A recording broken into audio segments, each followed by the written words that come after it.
In today's video, I'm going to teach you how to sign up and log into a Jira account. To get started, head over to the official Jira free trial page.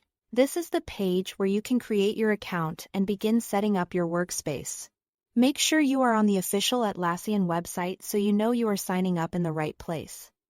Once you are there, choose how you want to sign up. You can enter your work email address manually, or if you want a faster option, you can continue using Google, Microsoft, or Apple.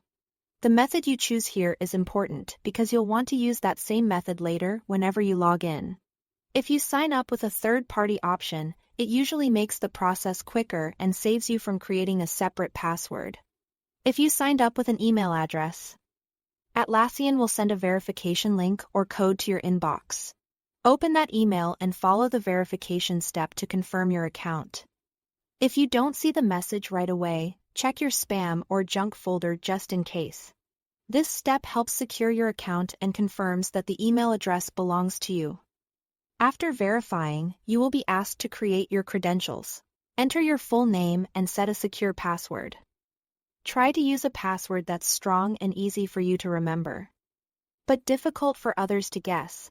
This helps protect your workspace and any future projects you create inside Jira.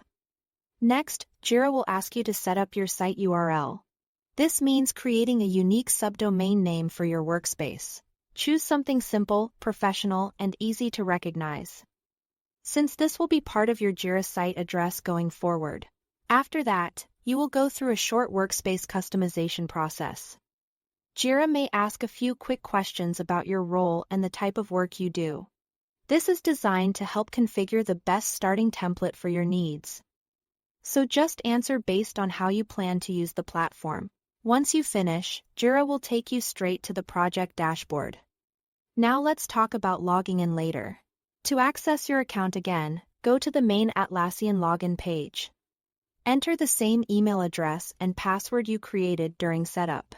If you originally signed up using Google, Microsoft, or Apple, click that same option again to log in successfully. Using the same sign-in method every time helps avoid login issues. And that's all to it. Thanks for watching.